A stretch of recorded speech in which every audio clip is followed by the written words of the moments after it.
Good morning students. मैं आप लोगों को आज नागरिक शास्त्र अध्याय 3 नागरिक शास्त्र अध्याय 3 जिसमें आप देख रहे हैं विश्व राजनीति में अमेरिकी वर्चस्व टॉपिक है, जिसके बारे में आपको बताने जा रहा हूँ। तो विश्व राजनीति में अमेरिकी वर्चस्व ये टॉपिक है या लेसन का नाम है। तो इस पर थोड़ा हम चर्चा करते हैं कि विश्व की राजनीति में अमेरिका का वर्चस्व क्या है, इसके बारे में इस लेसन में आपको जानकारी दिया जाएगा। तो सबसे पहले विश्व में वर्चस्व से आशय, विश्व में वर्चस्व से क्या आशय है, इसके बारे में हम आपको बताना चाह रहे हैं। तो देखिए, शीत युद्ध का जो दौर था, जब शीत युद्ध का दौर समाप्त हो गया तो उस समय जो है कि अमेरिका और रूस दो महाशक्तियां पूरे दुनिया में उभरी, लेकिन उसमें रूस का विघटन हो गया। सोवियत संघ रूस का विघटन हो जाने के कारण अब पूरी दुनिया में केवल अमेरिका ही एकमात्र ऐसा शक्तिशाली देश था जिसके सामने किसी को विरोध करने का साहस नहीं है। आज के समय में 20वीं शताब्दी में या 21वीं शताब्दी में आप देखें तो अमेरिका से मुकाबला करने वाला कोई भी देश नहीं है। तो ये बहुत पहले से ही अमेरिका अपना जो वर्चस्व है, अपना जो क्षमता है, पूरी दुनिया को दिखाया है और दिखाता चला आ रहा है। तो अब अमेरिका के सामने तो कोई दूसरा देश नहीं है जिससे कि वो उसे टक्कर ले सके, उसका सामना कर सके। अमेरिकी वर्चस्व के 3 आयाम। अमेरिका इतना शक्तिशाली देश कैसे बना, इतना शक्तिशाली राष्ट्र क्यों है, इसके पीछे क्या कारण है, इसके बारे में भी आपको जानकारी देना चाहेंगे। तो सबसे पहले हम बात करते हैं अमेरिकी वर्चस्व के जो 3 आयाम हैं, जो 3 फैक्टर हैं, वो क्या क्या है जिससे कि पूरी दुनिया में अमेरिका अपना एक अलग लोहा उठवाती है। इसमें और सा करके दिया गया है। जैसे में दिया है अमेरिकी वर्चस्व सैन्य क्षमता के रूप में। ये अमेरिकी वर्चस्व के 3 आयाम में पहला आयाम है कि अमेरिकी वर्चस्व जो है सैन्य क्षमता के रूप में पूरी दुनिया में एक अलग पहचान बनाया है। और दूसरा है अमेरिकी वर्चस्व धन दौलत और ढांचागत ताकत के रूप में। ये 3 आयामों में से दूसरा आयाम है। और तीसरा है अमेरिका का सांस्कृतिक वर्चस्व। तो सबसे पहले हम बात उठाते हैं अमेरिकी वर्चस्व सैन्य क्षमता के रूप में। तो मैं आपको बताना चाहूंगा कि पूरी दुनिया में जितना सैन्य शक्ति अमेरिका के पास है, पूरी दुनिया में ऐसा कोई भी देश नहीं है जितना एक्सपर्ट, जितने फुर्तीले और अन्य प्रकार के संसाधनों से युक्त अमेरिका के जो सैनिक है, दुनिया में ऐसा कोई भी सैनिक देश नहीं है। मैं कुछ विश्लेषण आपको करता हूँ। 700 सैन्य ठिकाने हैं अमेरिका में। पूरे अमेरिका में लगभग 700 सैनिकों का ठिकाना है जो पूरी तरीके से आधुनिक तकनीकी से, अस्त्र शस्त्रों से पूरा लैस है। ये है। और इतना ज्यादा ठिकाना विश्व के किसी भी देशों में सैनिकों का नहीं है जितना कि अकेले अमेरिका में सैनिकों का ठिकाना है। और दूसरी बात, अमेरिका जितना खर्च करता है अपने सैनिकों पर, और कोई भी देश अपने सैनिकों पर उतना ज्यादा खर्चा नहीं करता है। इस समय वर्तमान दौर में देखा गया कि 600 बिलियन या अरब डॉलर वार्षिक रक्षा बजट अमेरिका वहन करता है। 600 बिलियन डॉलर एक वर्ष का बजट है अमेरिका का। और इतना भारी भरकम बजट विश्व के किसी भी देश में इतना क्षमता नहीं है कि वो अपने सैनिकों पर इतना ज्यादा बजट या इतना ज्यादा आर्थिक व्यय कर सके। यही कारण है कि पूरी दुनिया में अमेरिका के सैनिकों का बोलबाला है। और इन्हीं खर्च की वजह से ही मई 2011 में ओसामा बिन लादेन को मार गिराया गया। पाकिस्तान में ही मारा गया था। उस स्थान का नाम है एबटाबाद, पाकिस्तान। हालांकि आपको मालूम होगा कि जो वर्ल्ड ट्रेड सेंटर थी, विश्व व्यापार केंद्र का जो टावर था, पूरी दुनिया में न्यूयॉर्क में उतनी बड़ी बिल्डिंग नहीं थी जितना विश्व व्यापार सेंटर का था, जो अमेरिका के न्यूयॉर्क शहर में था। और ओसामा बिन लादेन ने अमेरिका के 3 जहाजों को हाईजैक किया था, विमान का अपहरण करके उसी वर्ल्ड ट्रेड सेंटर में, जो न्यूयॉर्क में सबसे ऊंचा वो मीनार था, सबसे ऊंचा बिल्डिंग था, उसी में जाकर के वो ब्लास्ट करवा दिया था। उसमें दुनिया भर के बहुत से व्यापारियों की हत्या हो गई। लेकिन उस समय वहां का जो राष्ट्रपति था, जॉर्ज डब्ल्यू बुश, घायल शेर की तरह लादेन को, ओसामा बिन लादेन को खोज रहा था। और 2001 के बाद लगभग 10 वर्ष लग गए। मई 2011 में उनके सैनिकों ने, अमेरिका के जो सैनिक थे, मई 2011 में ओसामा बिन लादेन को जान से मार गिराया। और उस स्थान का नाम था एबटाबाद, जो पाकिस्तान में है। हालांकि इस मिशन को अंजाम देने में 40 मिनट का समय लगा था, लेकिन ये पूरी दुनिया लोहा मानती है कि जिस भी मुद्दे के पीछे, जिस भी मिशन के पीछे यदि अमेरिका की सैनिक लग जाती है तो बिना सफलता हासिल किए वो वहां से वापस नहीं लौटती है। ये अमेरिका की ताकत का कमाल है, सैनिकों की क्षमता का कमाल है। तो सैन्य ठिकाने 700 है, 600 बिलियन या अरब डॉलर वार्षिक रक्षा बजट खर्च करता है अमेरिका। और कुछ पिछले वर्षों का भी बजट देखा जाए, 2004 में अमेरिका जो है कि 455.9 बिलियन डॉलर खर्च किया था। 2004 से लगभग 16 साल पहले 455.9 बिलियन डॉलर खर्च किया था। ये एक वर्ष का खर्च है। लेकिन उसके तुलना में जरा देखिए, चीन, रूस, ये भी जो शक्तिशाली देश है, इन्होंने कितना खर्च किया। चीन 84.2 बिलियन डॉलर अपने सैनिकों पर वार्षिक खर्च करता है।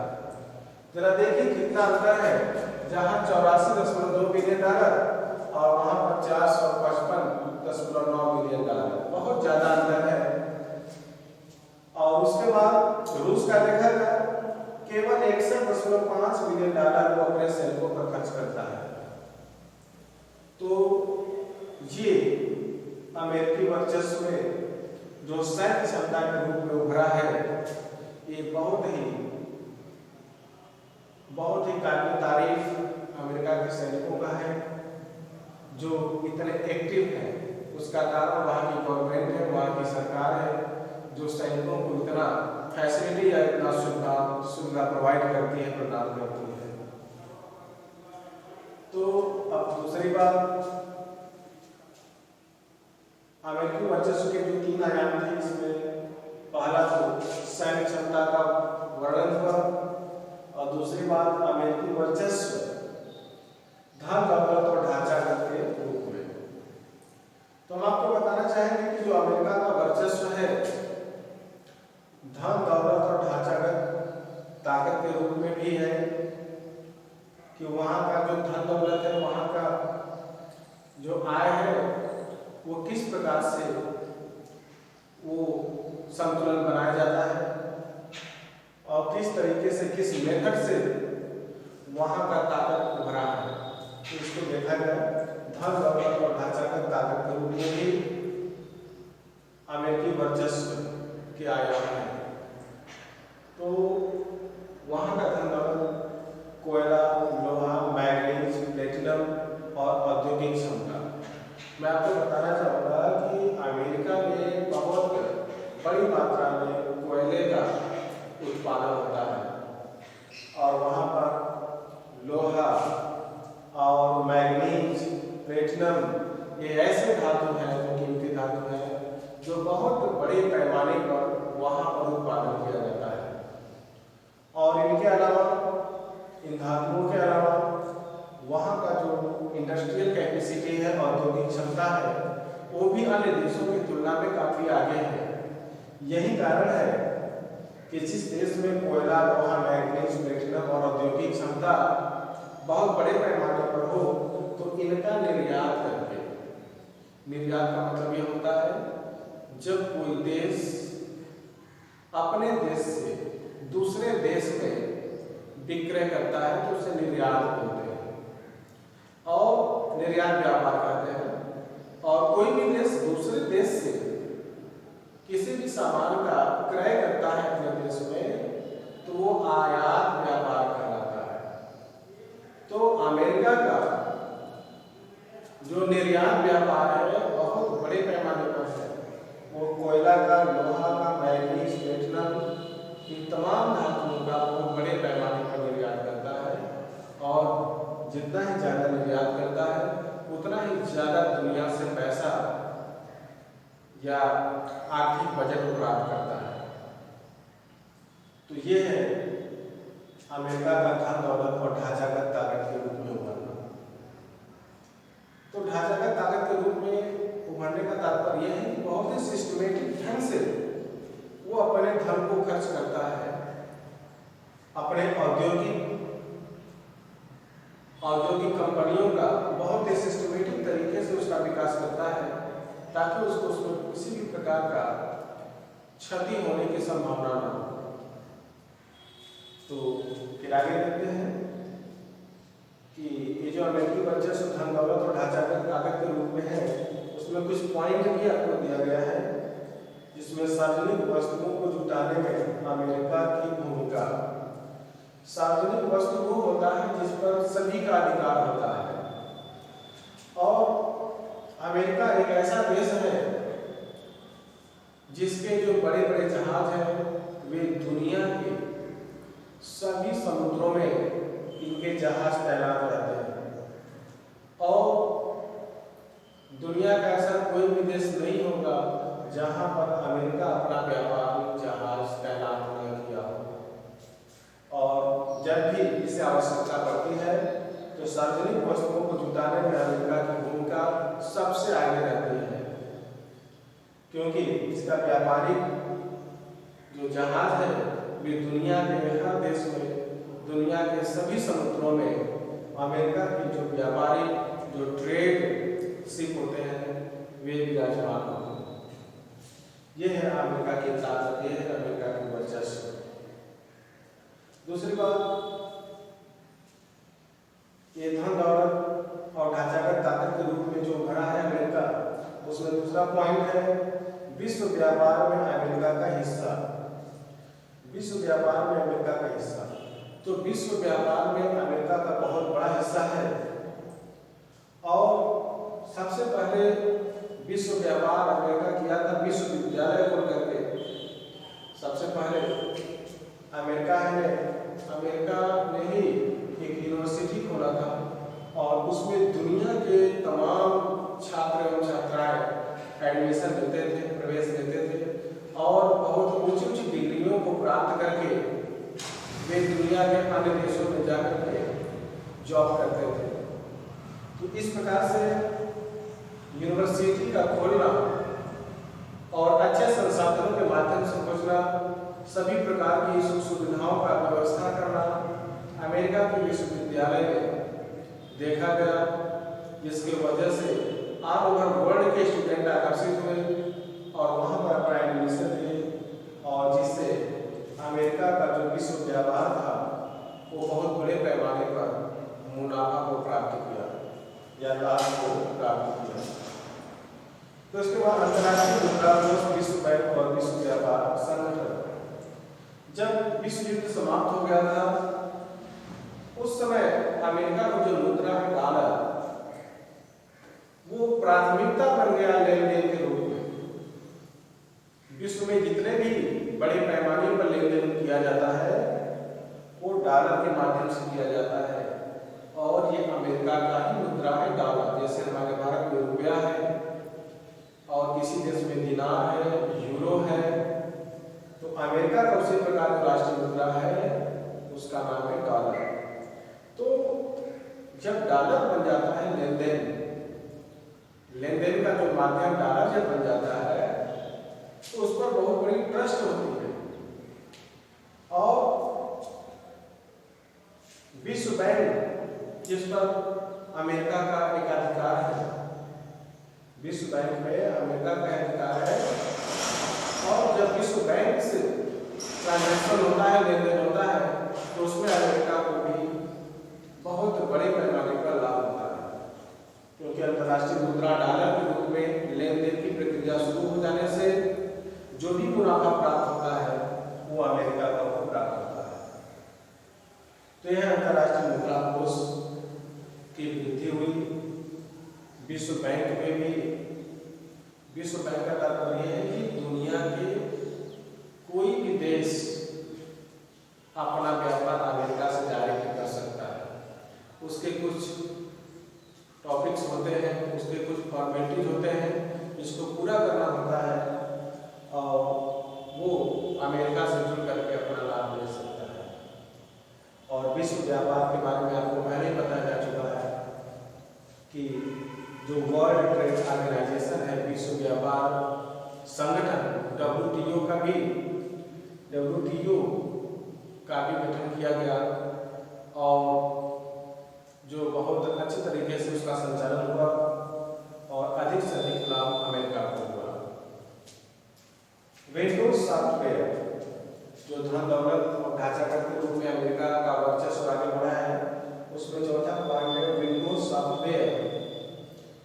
माइक्रोसॉफ्ट कंपनी, एक माइक्रोसॉफ्ट कंपनी है अमेरिका में।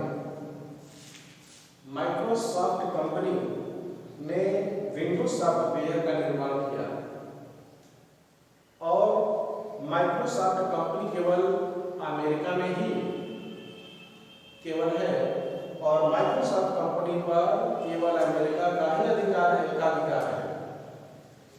और विंडोज सॉफ्टवेयर दुनिया का अन्य कोई भी देश नहीं बना सकता, और उसे बनाने का अधिकार भी नहीं है।